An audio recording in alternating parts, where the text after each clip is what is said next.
The Bremont Supermarine 500-meter Polar feels tailor-made for a holiday escape to the woods. Starring an icy dial that echoes fresh snow, paired with the sort of rugged dependability you want when you've traded city noise for crackling logs and cold morning air, its crisp, high-contrast aesthetic is unfussy and calming, the visual equivalent of that first deep breath you take after settling into a quiet wood-paneled retreat. Whether you're strumming a guitar by the fire or stepping out for a morning hike through frost-covered pines, the Supermarine 500-meter Polar is exactly the kind of companion you want on your wrist. Its 43mm case, crafted from corrosion-resistant 904L stainless steel, shrugs off bumps from thrown-together gear and cabin chores, while the robust 500 meters of water resistance gives you the confidence to take on whatever the terrain and weather decide to throw your way. This is a tool watch in its element, comfortable, capable, and never demanding attention. To learn more about the Supermarine 500-meter Polar, please visit topperjewelers.com. That is TOPPER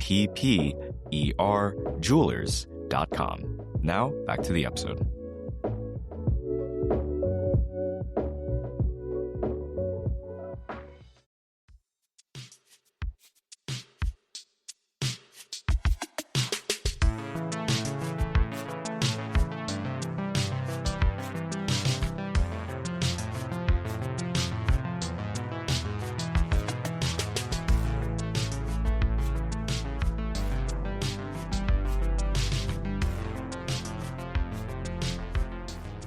Hello and welcome to the Worn and Wound podcast. My name is Zach Kazan. I'm the editorial director at Worn and Wound.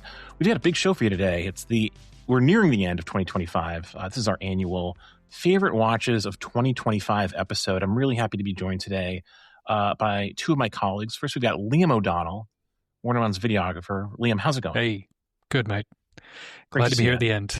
Yeah, no, great to. Yeah, you made it to the end. I did. You made it to the best of episode of the year, at least one of the best of episodes. We might do some other end of year content on the pod in the next couple of weeks. But thank you for being here, Liam. We've also got, of course, Zach Weiss, co-founder of Worn and Wound, mainstay on the best of episodes. Zach, how's it going? It's going well. Thanks for having me. Of course. We wouldn't dream of doing this without you. Before we get into the best of, obviously we're going to do a wrist check. Liam, we'll start with you. What are you wearing today? It's the faithful Monte Triumph. I've worn this a couple times. This is just, when I'm shooting, I honestly don't mind banging this around because it is just such a robust watch. And it's so thin as well. It goes right under my sleeve. So there you go. It's a favorite of mine to wear. Excellent. Zach, how about you? What do you got? Actually, I'm on the Tissot PRX Damascus at the moment. Yes. Hey. Good one. Yes, we shot a video of your blind reaction to that. That watch went live as we record over the previous weekend. Yeah, that's a cool watch. You really seem to enjoy that. Genuine surprise in that. I really like this watch. Yeah, I have to say. I think if there were price categories, perhaps in our conversation, I would perhaps put it into one. Yeah, well, we can work it into the conversation if we get there. I mean, we just did. You just mentioned. There we go. Oh, yeah. I made it happen. Box checked. I'm wearing my my Zeitwinkel today. No particular reason or extra commentary on that. Just thought I'd like to wear the Zeitwinkel today. So that's what I've got on. All right, guys. 2025 drawing to a close. I think we've seen all the big releases we're going to see for 2025. So I feel comfortable, running back and doing this episode now.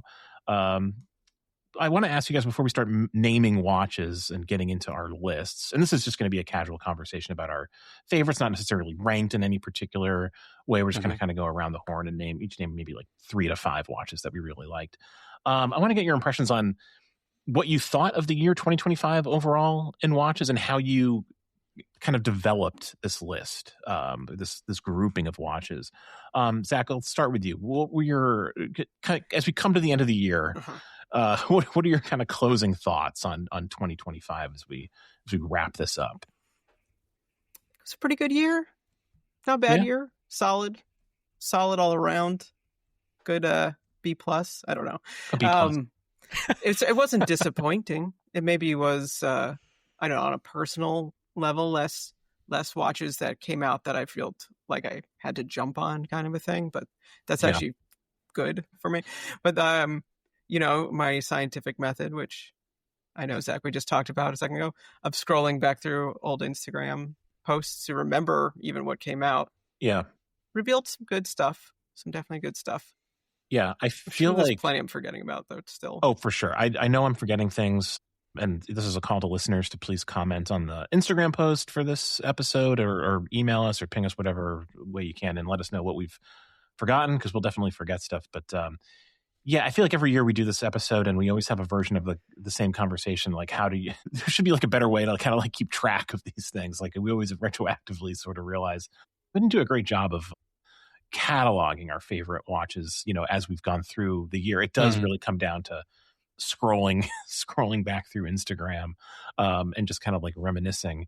Liam, what about you? How would you characterize 2025 as a new release year in your mind?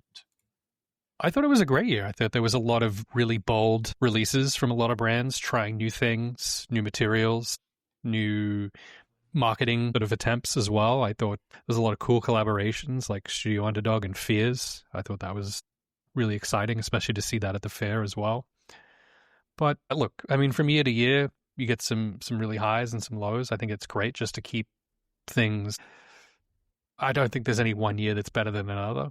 And every brand has its zenith, and then, some years are a little quieter than others. So yeah, I think there was some really, really great solid releases this year from a lot of brands. Yeah, I think so too. I think it's, every year I kind of think, I kind of go into this thinking like, maybe it wasn't like full of fireworks, but I feel like I'm always able to pull some interesting stuff, when I really start thinking about it. And I think I've got some watches that are on my list that are like pretty great and will be, maybe, I don't want to say like icons in the future, but like will be remembered for, for a long time. Watches that are like pretty important to the brands that release them, like they represent something, major. And I also think there are some themes that I sort of saw develop over the course of the year. Maybe we can draw those out as we sort of continue the conversation. Yeah. All right. Well, let's get started. Let's start naming watches. Zach, you want to kick us off? What's the first watch on your list? Oof. Or the first watch you want to talk about? First watch I want to talk about. Okay. I mean, I wouldn't be surprised if this was on your list too, Zach. And this is flipping through my Instagram, but then also like, in addition to just really liking this watch, it was one of the most fun watches to photograph I've ever photographed. And that was the Halton Rich's Signature Ornament Lab Series 1.24. Literally the first watch I wrote down. Yeah. I figured one of us would mention it, if not both of us. But speak on the Halton Rich. Tell us about why you like this watch. Yeah. So, I mean, it was a collaboration with the Dial artist. That's what it goes by. And it was, one of their, if you know Halton Rich, I mean, there's 3D printed cases that are heavily hand finished, and then various kinds of dials and movement treatments, and they kind of range in price from $5-ish K, I want to say, now up to around like 80 or something for like one with their own in-house movement. This one's sort of in the middle because it has a lot of like hand finishing elements to it. So the case on this has skeletonized lugs that are very Baroque in their design and not able to be made really by traditional machining. And that's sort of like what a part of their design language is. It's like, it's not just to make it wild for the sake of being wild. It's very like considered design, but it's something that it'd be nearly impossible to like mill in a traditional sense. So it has just these really thin bars of metal on it. It's really a wild looking watch. Nothing else quite looks like it. But then this one went the extra step by having this dial that is like an oxidized green sort of patina with then gold flake on it that's sort of randomly scratched off. And it just looks incredibly organic and a mix between really rough and really elegant. And it's just incredibly striking. Incredibly striking. And because of all the weird curves and everything on it, it's just also like it's a great watch to photograph because it's just like a light and shadow machine, if you will. Yeah. This watch is incredible. Halton Rich had a great year. I feel like this is a brand that I've been tracking for a long time. They've always been like just full of ideas and like full of creativity. And I think they kind of like struggled to find like their niche and the right sort of like way to present their ideas. And these watches, these signature series watches are really kind of like them like finally nailing what they've been trying to do for a long time now, which isn't to say that like the previous watches have been, like underwhelming or anything. They've been great, but like I think that they've got like the manufacturing down at this point, and they've landed on like a design and a look that like really makes them distinctive and is really appealing. And it's just like really exciting to like finally see their vision come to life in a way that I think is going to be like sustainable for them. And like they're finally getting some like real attention, I think, from like watch media and from watch enthusiasts. And like they're no longer, I mean, they're still relatively under the radar, but like I think people know them a little bit more now. And I'm excited that people are going to be be able to see these watches and check them out, and I can actually purchase them. And that was always a issue as well. Like they're kind of like hard to get. They've been upfront about their manufacturing challenges, and 3D printing is still sort of like a new manufacturing method in watchmaking, and there's kinks to work out. And like this watch is just really, really incredible. Like I remember, Zach, you had it for a few weeks to photograph before it was sent to me for the review, and like I was just like blown away like the second I like pulled it out of the box. It just has that like immediate sort of like, wow, this is like different. This is a very cool thing. Liam, I don't know if you had a chance to see this in person when it was in the office. Do you have any experience with these Holtenrichs pieces at all? That was my first experience with it when it did come into the office. Yeah. For when we did the Indies video. Yep, that's right. Sort of summarizing some great indie brands. But it was my first experience with it, and I think it's remarkable, this kind of new technology that the 3D printing has opened up for manufacturers. I think initially as a rapid prototyping tool, I think it's great, but the fact that we can even create sort of finished products now is just blows me away, honestly. Yep. Just want to quickly shout out another brand that had a very impressive 3D printed watch this year, which is Appiar, the UK-based brand. We reviewed the Appiar Gen 1 and the Holtenrichs watches within like weeks of each other. We just happened to like get them in close to the same time. And like Appiar is another really promising brand that, is doing things from a manufacturing perspective that are just like very different. And they have sort of a similar, I don't want to say it's a similar aesthetic to Holtenrichs, but like it's kind of the same idea that like they're making things that like couldn't be produced in a traditional method of manufacturing. So they're also at a slightly lower price point. They kind of remind me a little bit of like where Holtenrichs was like 3 or 4 years ago. So we'll link to both of those reviews in the show notes. Great first pick. We're glad we got to talk about Holtenrichs right off the bat. Truly, like maybe my watch of the year. And I should say, like, we'll have a separate, as we always do, watch of the year, article on the blog. And maybe these watches will make it on. I don't know. This is all just sort of like, we're making these lists in the moment. This is that's how these things work here. So, just a little preview there. Liam, let's go to you. What have you got on your list that you want to talk about first? So the first one off the bat I want to talk about is the Longines Ultrachron Classic, both in 40 and 37 millimeters. I think it's a really, really handsome watch and terrific price for what it is. Also a beautiful sort of re-edition, I believe, of like a 1967 model. You can get it on sort of a Jubilee style bracelet, 5-link kind of bracelet, and also on like black croc as well. Mm-hmm. And I think it's like $4,000 for the 37 and same price for the 40. I think it's just a really beautiful monochromatic dress watch. You've got, applied indices, you've got a kind of a sector dial, you've got, really just very classic styling with this Longines. And I feel like this is just I think it's just very approachable. I think anyone could wear this and rock it, especially with those two sizes. So yeah, I'm a big fan of this watch. This is a good one. Actually, I haven't seen this in person, but I have seen a few of the previous Ultrachrons that have been released since they kind of like reintroduced the line. And this one's very different from the previous Ultrachrons, which I like that they've kind of like leaned into the sort of like the pure like vintage revival kind of like space with this one. I feel like this is one that a lot of people were like waiting for. It also kind of like went a little bit under the radar, I think, in October when it came out, which is a bit of a shame. Maybe we can get one of these in for like a full review, because I think it's just a very nice looking watch, and it's an interesting sort of like expansion of that like Ultrachron collection that they've been building. Zach, do you have any thoughts on this Ultrachron or where that line is going? Yeah, well, I was thinking exactly that it was like went under the radar totally. I honestly had forgotten it came out, but I saw this watch in the beginning of this year when Longines did a preview, and that's sort of how they do. They do like a grand preview now, sort of early on in the year, and it's a weird way of doing it because at least as a media, like that excitement from then doesn't necessarily last several months later. Right. So it gets a little almost an entire year. They're asking almost an entire year. Yeah. But like, you know, like you were saying, like, so that previous UltraCon, very cool. They did that in titanium. I think we like that one we wrote about quite a bit. I feel like we had that and we were all pretty excited by it, but it's a big watch and there's no way around that.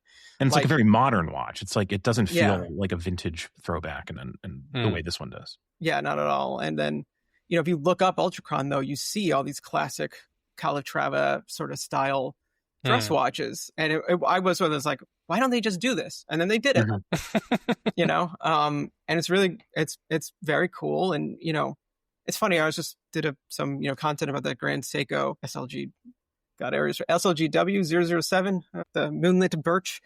And I forgot entirely that Longines has a line of 3-hand high beat movements.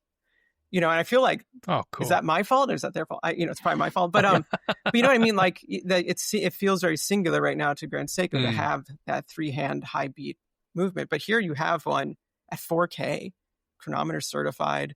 Like that's on top of being a really gorgeous watch, like actually a really unique offering in the space. Yeah, this is super cool. Like this in 37 I would be all over that. Yeah, no, it comes in 37 and 40. And it's 11 mil thick. Yeah, really nice. Yeah, and automatic. I was just looking the other day. Another watch that went totally under radar, came out last year or 2 years ago. I don't even know anymore. Was that Central Power Reserve Longines, which like that is the coolest Longines vintage watch. Like, and I just saw this on some Instagram. I just was scrolling through. It's there again. I was like, holy crud!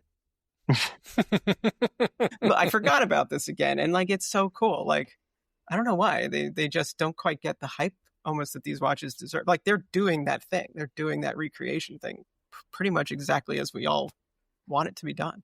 Yeah. I mean, they've always been pretty adept at that. I mean, I feel like since the Legend Diver, like they've been really good at kind of like curating their collection in terms of like rating the vaults. They just have a good taste and like know what to pull from. So yeah, Longines does a great job. That was a cool release, the UltraCron. I wonder what they'll have in store for 2026. We'll know in like a month or so what'll be out a year from now. And will we forget? We need to figure out a better way to maintain that interest over the course of months. But yeah, that's a good pick, Liam. Thank you for that. Let's see. So the Holtenrichs was like literally the first one I wrote down. The second watch that I wrote down was the Barron's Vianney Halter collaboration from Geneva Watch Days. This is one of those, it's a very high-end watch. You know, it's a watch that is like, you know, like aspirational in like all the ways, you know, a watch can be. But it's also something that like really blew me away. Zach, this was the first watch that we saw at Geneva Watch Days. I remember you like, you know, after I was going to this, you know, like unveiling thing, like literally like the day I got in, I was so exhausted. I almost didn't go. I'm glad I did, to get a look at it. And then we actually had some time with Vianney, a day later or a few days later to kind of like sit and chat about the watch and get even better, you know, photos and better look at it. This is just such an impressive thing. And I think like really is a, like an interesting sort of like commentary on like where the watch industry is. So Barron's is a Chinese brand. Vianney Halter, of course, is one of the most renowned, you know, contemporary watchmakers, you know, specifically with respect to sort of like avant-garde watchmaking and movement design. He's really like a pioneer and, you know, someone who is like, he's just like an icon in sort of like the contemporary indie space. You know, he's just a very, very important watchmaker. And so for him to collaborate with Barron's and not just lend his name to something, which he's done with other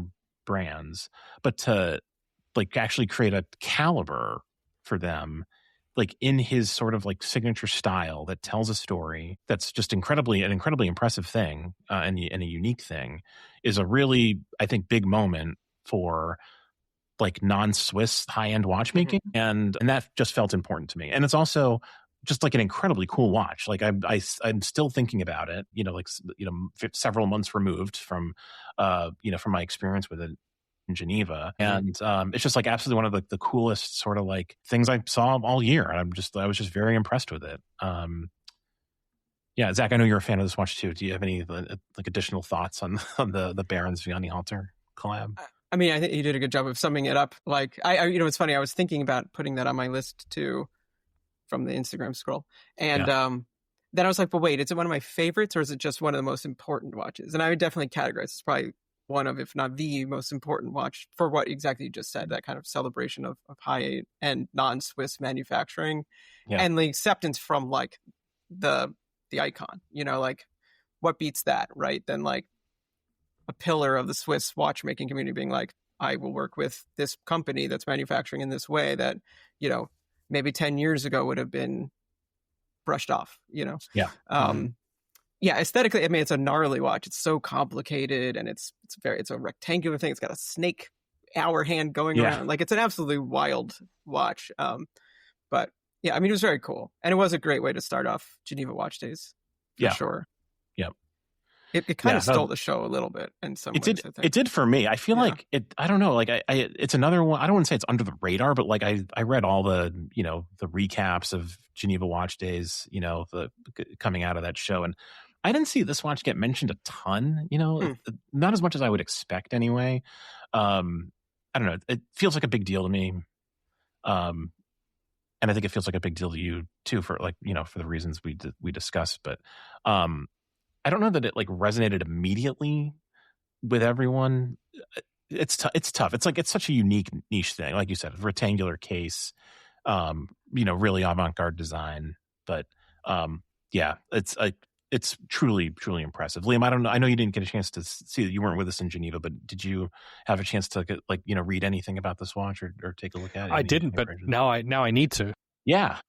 Yeah, well, we'll leave the link to the article in the show notes if you missed it. So I have my Instagram feed open so I can scroll back to these memories, if you will. And when you first see that watch, it looks like you're looking at the back of the watch and time isn't even told. So I think it's not, and you don't see any branding really either. So it might be one of those watches that like almost did itself in a little bit by being like, it's like this is stupid. I always think of the like Decepticons from the modern Transformers movies that are like, you can't make, like, I couldn't describe any of them too. They're just like sharp things with moving things on it. You know what I mean? Like, it's almost like featureless. Has so much going on. Yeah.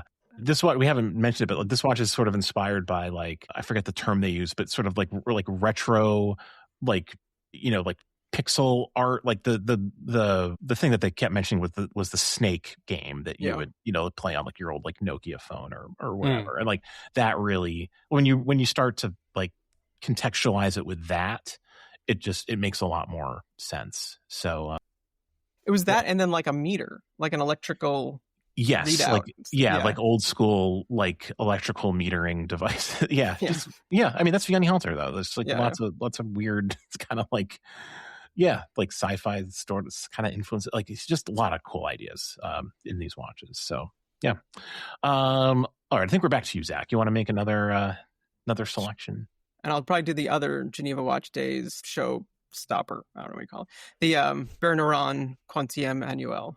Yeah. Which, also my most liked post in a long time, so that must mean something. Congratulations, well done. Beautiful watch. Had a little bit of controversy around it for whatever, I don't even care why, rich people stuff, but it was absolutely just like as an object of design, absolutely stunning. It's hard to tell in a picture what it felt like on the wrist, obviously, but it was the way the case was shaped, had this fluid kind of like rounded side, the way the pushes were all sunken in. It was absolutely incredible. I sort of had like a modernized Longa feel to it, or like try and make it sound like something. And then the dial was just, going from the previous watch, which was all about free form, here is all about rigidity. So everything is symmetrical and balanced and all about legibility in these cool ways. And there's these cool little tricks that are going on, like the spacing on the pointer date is changed, so the hand has to jump different amounts so that the kerning wasn't like, it's just like a crazy cool watch from all those considerations. And then it's ultra high end and beautiful and whatever, but like for me it was just really pure design. In terms of pure design, just one of the most stunning things I saw this year. Yeah, it's a pretty major accomplishment. I got to hand it to Sylvain and his team at Burneron. It's a very impressive watch. It just has such a clean, well considered layout. For a calendar watch, it's just like it's one of those like layouts that like is so obvious. It's kind of like hard to believe no one's like figured that out before. Obviously, it's very mechanically complicated, but it makes so much sense when you're looking at it. Yeah, it's absolutely beautiful. And I love that meeting that we had with him. It was like just very informative. He did such a great job of sort of like explaining the thought process behind the watch and why it exists, the challenges in designing it and bringing it to life. Also, that was the first time I'd really spent a significant amount of time with the Mirage watches, which I was also like just very impressed with. Yeah, the Burner, it's just really, really impressive stuff. And he has like so many plans for that brand. Like he has this like, multi-decade timeline, which is like very ambitious and which is exciting. It's exciting to see ambition, and I hope he pulls it off because I'm very curious to see like what he's got in store. If this is basically like the second, release from the brand, after the Mirage. So it's hard to imagine, what he's got in store, in year, 7 or 12 or, like where we're going from here. So you have any thoughts on Burneron you want to add, Liam? I was thinking to myself, like, either I haven't been paying enough attention or close enough attention, but like just the meteoric rise of Burneron. I feel like I went from hearing nothing about them and knowing nothing about them to like, it's all I was hearing about was the Mirage and, these newer ones I actually didn't even know about until you mentioned them just now, just like how beautiful they are. And like, this to me seems like a brand that's been around for 70 years, but like they're just so refined already. Yeah. It blows me away. Well, there's a story there for sure, and how a brand like this kind of like gets to this state, without a long history. I mean, Sylvain is a watch industry executive, of some note. He's been, he worked with Breitling for a long time, a very, well respected guy in the industry, and as a designer and a watch industry exec. And yeah, I think it's just like he's just very smart about like getting these watches into the hands of people that could like share the story in an effective way. And it's sort of like like the rise of this brand could really only happen in like the age of social media. I think it's which I think is something that we should be thinking about and acknowledging.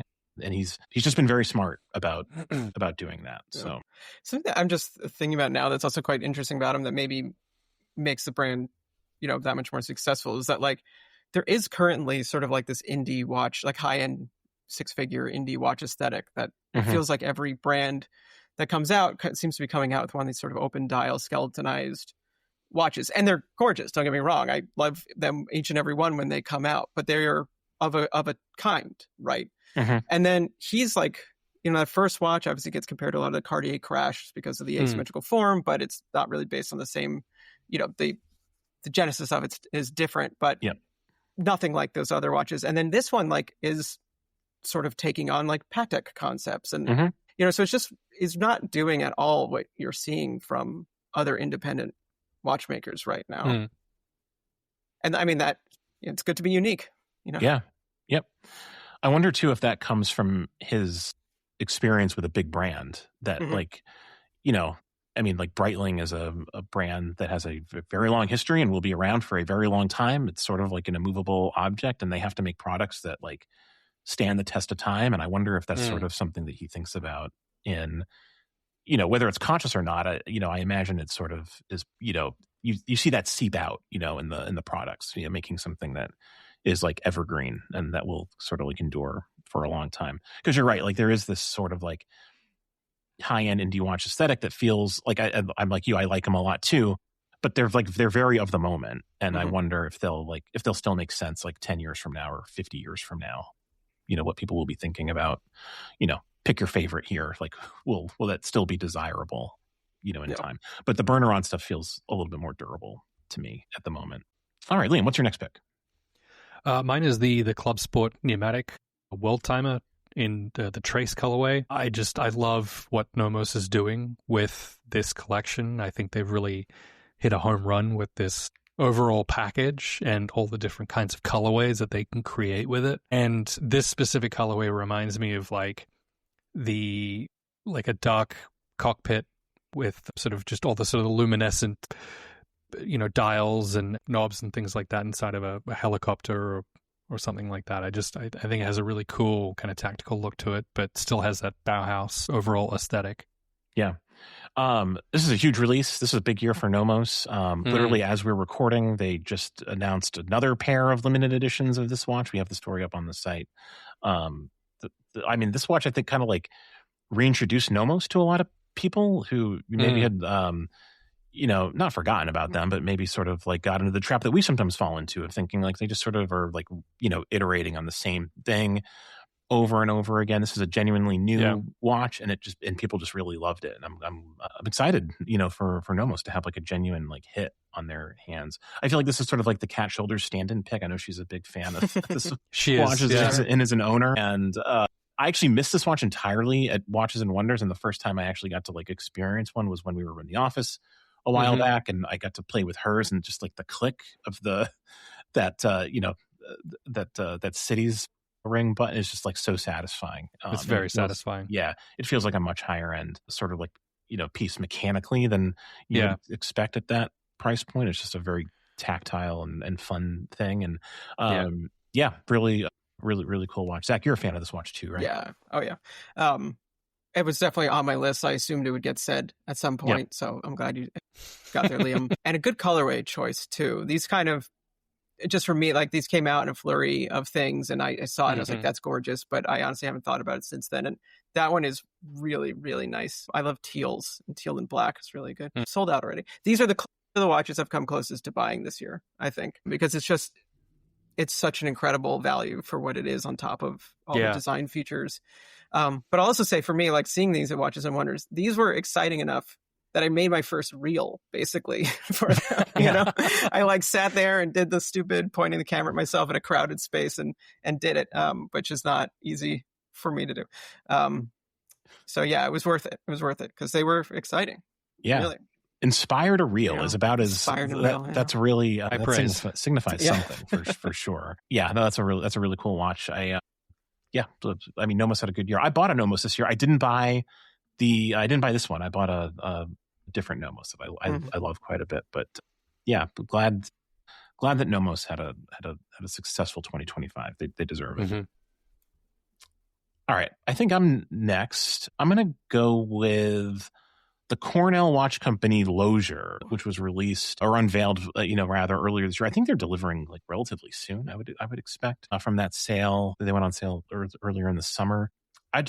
This watch to me, this is both like one of my favorite watches of the year, and also I think like a pretty important watch for what it means to the brand, and also what it means for American watchmaking. So Cornell, of course, is a revived American watch brand based in the United States, in Chicago specifically. And this watch, besides the movement, is almost entirely made in the United States. And like a lot of other watches, like we talked about Shapiro Jane Shapiro's watches in a very recent podcast, they kind of can't really say made in the USA. Although I'll make a correction. I'll correct myself.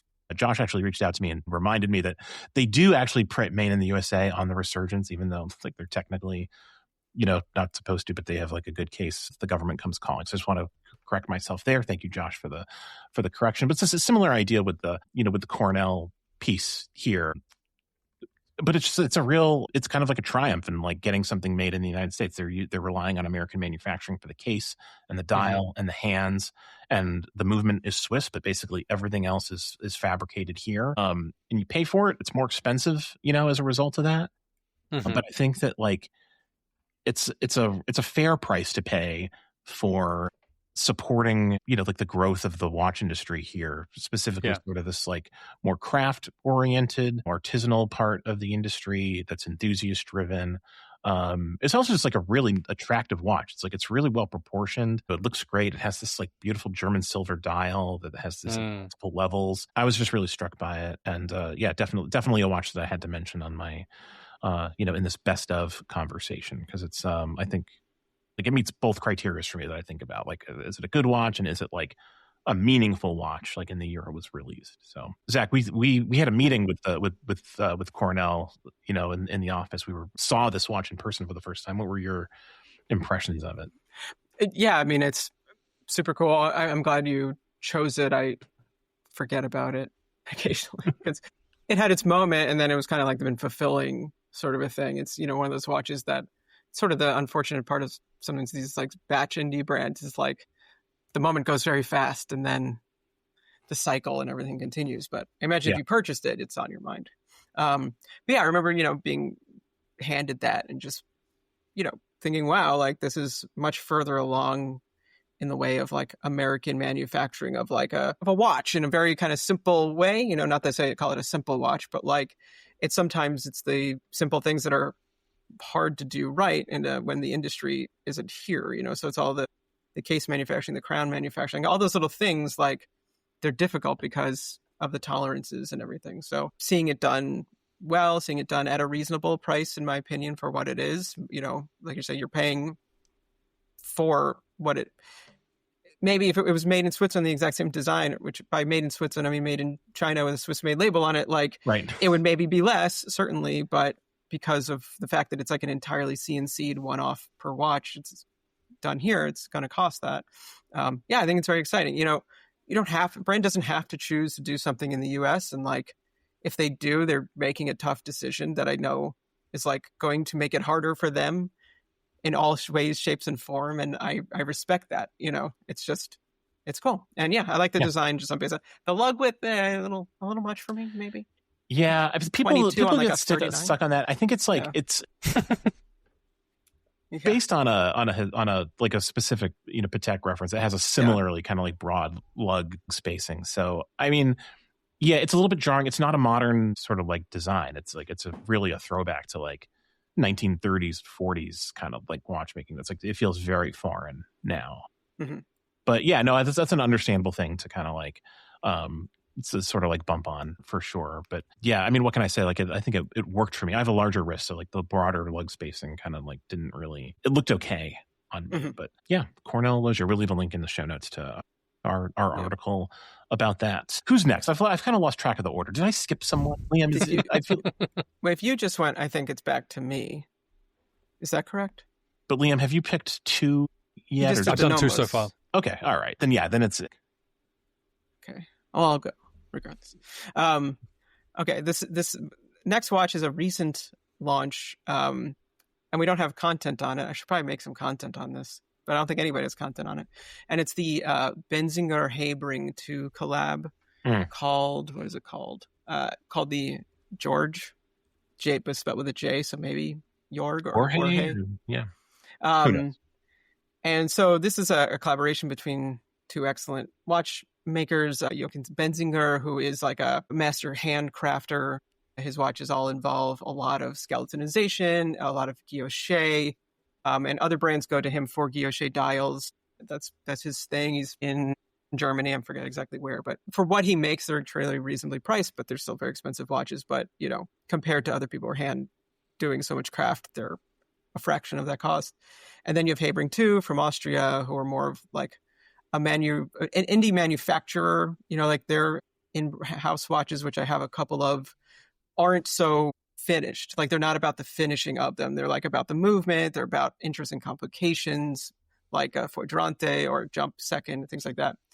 And they've been making a movement for a Benzinger watch that's been called the Gap 2. So they've kind of worked together before. And I absolutely love that watch. I've talked about it in various videos and things. It looks like a George Daniels in a lot of ways, which makes it also looks like a Breguet in a lot of ways. So you have this classic lineage. So they took that, they kind of like put them together in more of a Habring case. So what you have is like a smaller version at 38.5 that's I think like 9.5 millimeters thick with this stunning guilloche dial with an offset hour minutes, a moon phase, an offset second, and pointer date, lots of guilloche. And if you look, it looks, I forget if it's the anniversary or which Daniels model it is, but it's like has sort of the layout of one of these iconic George Daniels watches, of which there's like 5, so right. Doesn't really matter. And then what they did though for the movement is they leaned into that as well. So the movement is this like bronzed movement with large plates that really has that as the English sort of classic aesthetic to it. And it's just, everything comes together and just absolutely incredible. I think these are around 17K, which is obviously not an inexpensive watch, but it's a lot of watch for 17K. Yeah, I was going to say, yeah. Oh. And there's one really cool detail on it. If you're looking at the back, the click for the barrel is a dachshund.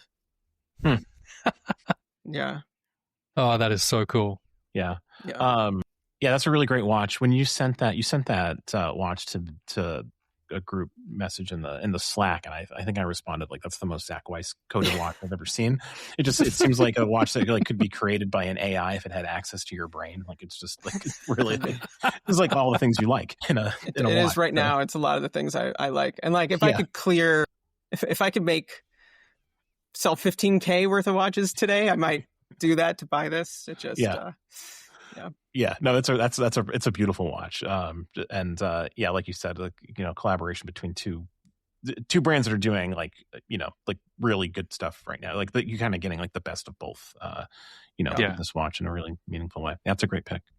It seems like a real true collaboration too. I feel like a lot of brands like put both of their names on something and said, we made this, but this to me seems like a true collaboration of skill sets, Yep. Mm-hmm. One wouldn't have been possible without the other and vice versa. Yep. Those are getting kind of, rarer. I feel like there's a lot of, the Barons and Vianney Halter is another example of that. It's like, it feels like a true collaboration between, the movement maker and, the production side of it. So, that's, I think that's an important. That's a lot of watch for 17K. I think that's good value relative to what you're getting. Yep. Liam, I think you're up. What's your next, This is unobtainium for me, and I think for a lot of people, but I think this is just such a remarkable watch. And it is the Ferdinand Berthoud chronometry FB 3S PC 3.1. It's an insane number, totally not memorable, but it is just a beautiful design, I think, from Ferdinand Berthoud, which is very classical, I think, in a lot of ways. But this, to me, seems like one of their more modern designs that I think the case and the strap match the design of the dial and the movement. So it's 42.3 millimeters in size. It's platinum, manual winding, has a cylindrical spring, a balance spring, and is just so futuristic in its design, but just has all these beautiful features. Like you could just get lost in with the hand finishing, the font type, having the balance and escapement up on the front of the dial. Which is always a delight to see. So it's kind of like semi-skeletonized, which I thought was very cool. It's COSC certified. It won the GPHG in 2023 for this, I think, original design.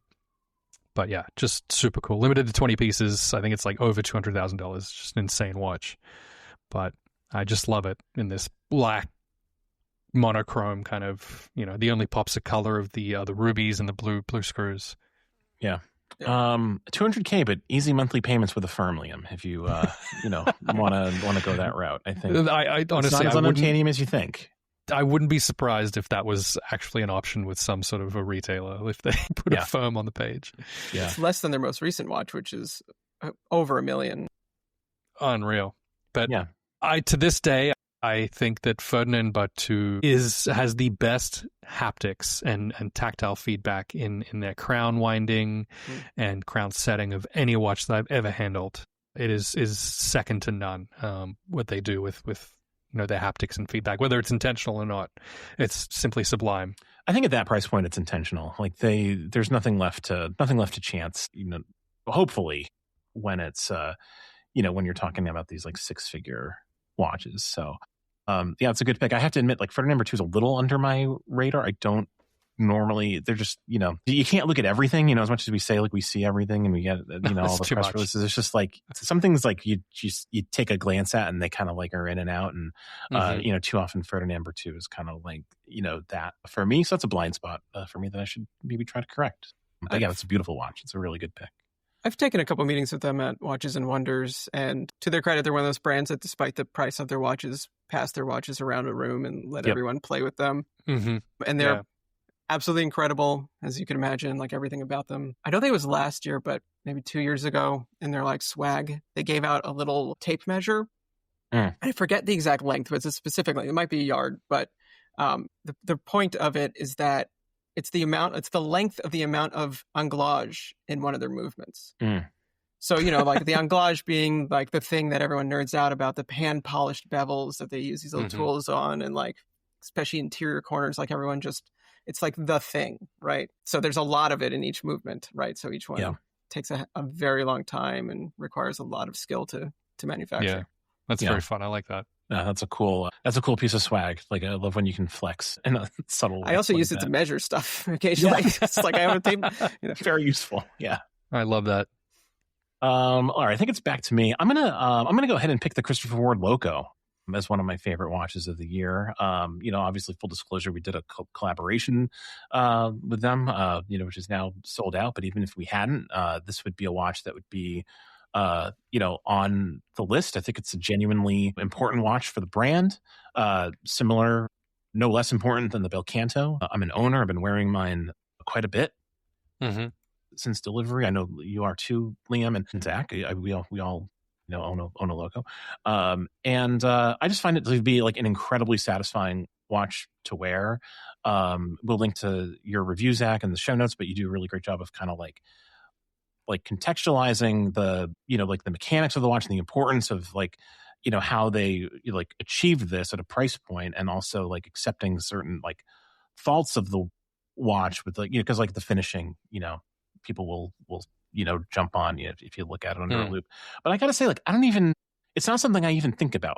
When I wear this watch, I just think how satisfying it is. It's visually incredibly interesting, obviously, because you have the dial side escapement and all the drama, of that. And it's also just incredibly well sized and proportioned and satisfying to wear. And the fact that they make this watch, and you can have this something that really approaches a high horology aesthetic, like a true high horology aesthetic that we all kind of understand for $5,000 is a pretty special. So it just makes me excited in a similar way that the Belcanto did for all the stuff that we probably have yet to see, from Christopher Ward. It just makes me think of what they can do for what they'll be able to do for this at this price 3 or 4 years from now, or double this price in the same time interval. It's just really exciting. So it's the Belcanto got a lot of well-deserved shine and press when it came out, and I feel like the Loco maybe hasn't been quite as it hasn't been received quite as hysterically as the Belcanto, but I think it should be. It's worth it. It's a really, really good watch. I don't know if either of you guys want to speak on the Belcanto as from your perspective as owners, or otherwise, but feel free. This is the Loco corner. I think I said Belcanto. Conflating them in my mind because they're both so both equally impressive watches. Yeah. But Zach Weiss, I'll let you take the floor with that.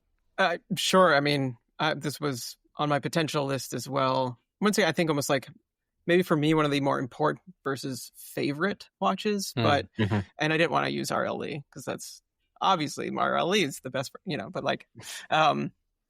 I will say I think the sample we had wasn't as well finished as the final production in the little ways, but yeah, I mean, there's just a reality that there can't be 200 hours of hand finishing in each one of these $5,000 watches, right? So, and yet there's still a lot of finishing. Yeah, I'm super impressed by this, and I think maybe because the Belcanto already set the stage, it was like, oh well, this is what Christopher Ward does now. Is almost like the response rather than holy, crap, they did it again, kind of a thing, which was and I think our response to it. Definitely, because it's super impressive, and it's impressive in a lot of ways. It's also it's sort of technically impressive. It's a 6-day movement. It's a high beat, topside escapement as well, which most of the topside escapement watches you'll see are going to be 18 or 21 thousand. And maybe that's an aesthetic thing, so it's moving a little slower. But I think it's really interesting that they went the fast route there, and free sprung balance and all those things. Super impressive. It's a now that I own one though, and I've been wearing it. It's a big watch. I'm getting used to the size on it. It's a little clunkier than I kind of thought when I only wore it for a week or two. That I'm trying to, but yeah, I don't know. It's super cool. Very impressed with it, and I love our version. What am I gonna say? Yeah. Liam, any thoughts on the Loco from a new owner's perspective? I mean, I think Zach summed it up very astutely, and I agree with everything he said. I think it's just a truly remarkable watch, especially for the price point. I think it was certainly overshadowed by the Belcanto, but I think for anyone who hasn't gone hands-on with the Loco, should do everything in their power to do so, whether it's in their new showroom in Dallas, I believe, or elsewhere. Do yourself a favor and check it out. New York, New York showroom that they just opened. And I just think for what you're getting, there's just so much value relative to other watches at the same price point. To get anything of what you're getting in this watch, you're paying upwards of $10K easily. So I think they really reset sort of people's expectations of the value that you can get at $6,000, $5,000 to $6,000. Honestly, I don't think there's anything else out there that really shines the way it does, especially with sort of the crystal sandwich on top and bottom. It gives you an unobstructed view of every beautiful detail that they put into this watch. Just having like the elevated bridges up on top really reminds me of MB&F and other brands that do that kind of, sort of hovering escapement and things like that. It just, honestly, it was remarkable. Yep. All right, guys. I think we've got time for, if we move fast, I think we can do one more round. If you guys each have one more watch you want to talk about. Yeah, I got Zach, one more. give us, You want to give us a final pick, Zach? I need, though, from you guys, another high-end pick or a more approachable pick? I'm going approachable for my next one. Yeah, mine will be approachable, relatively speaking. Okay. It won't be for number 2.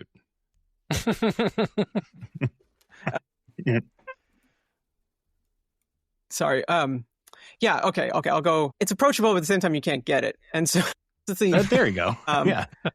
The Mad additions to Yinka Lori watch. That's a cool one. I've never been to actually. Oh wait, it's the Mad edition 1. Yeah, that's the Mad. That's the Mad one. Yeah, Mad 1. Oh no, I missed it. I've actually not been the biggest fan of the Mad 1 as like a watch I would purchase myself ever. Mm-hmm. They were very thick, and the gimmick kind of just didn't like do it for me. It was, cool as its own, like something with the pedigree of Max Busser in it. Just like as a watch, I didn't really want it. This one, if I could have bought one there in Geneva, I would have left that room with it 100%. Like, these were super colorful. All the little elements were redesigned to be fun and interesting, and like they're just like these energetic, ecstatic, fun, cool watches. Like, I think the things that maybe almost the seriousness, oddly, of the original Mad Ones being gone, and just this reveal of this almost as like novelty and excitement, like made it work that much more for me. And the color combinations were just so fantastic. So yeah, I'm looking through my Instagram again. I'm seeing that. I'm like, oh right, like that was just so cool. So yeah, I'll put that there. That was an unexpected release. It's also cool to work with like an artist that I don't think other people really knew, which is great to see. It's not just like hopping on a train. Yeah. Max Busser was on 60 Minutes last night.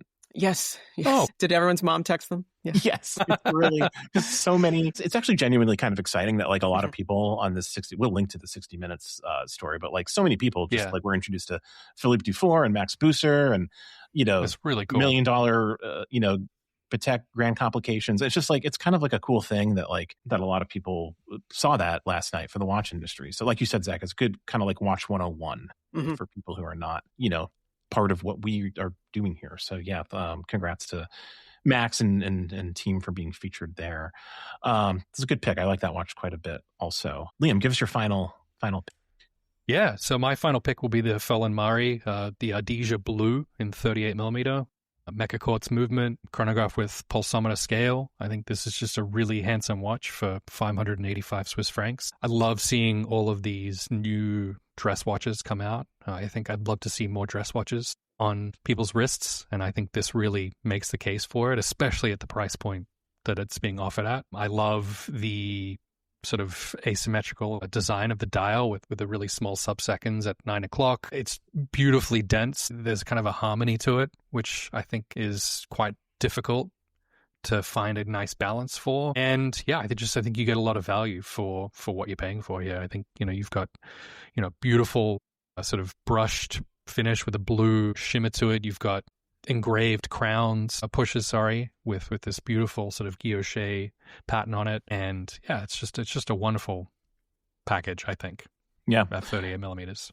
Yeah. No, Felon Mari is, they're getting a lot of mileage out of these Mecha Quartz chronograph designs. Like people still are kind of like eating them up, which is good. It's, this is another brand with like a lot of ambition and a lot of plans. And I think it's telling that they continue to like make new editions of these watches that have been a mainstay for them since the inception of the brand. It represents the idea that like they have a core product that people will, always return to, and it kind of, will hopefully sort of like allow them to continue to innovate and do cool things. They've got a lot of cool stuff kind of like in the works in the planning stages. From Lamar is definitely one of those small indies to bring great design at an accessible price, I think. Yep, for sure.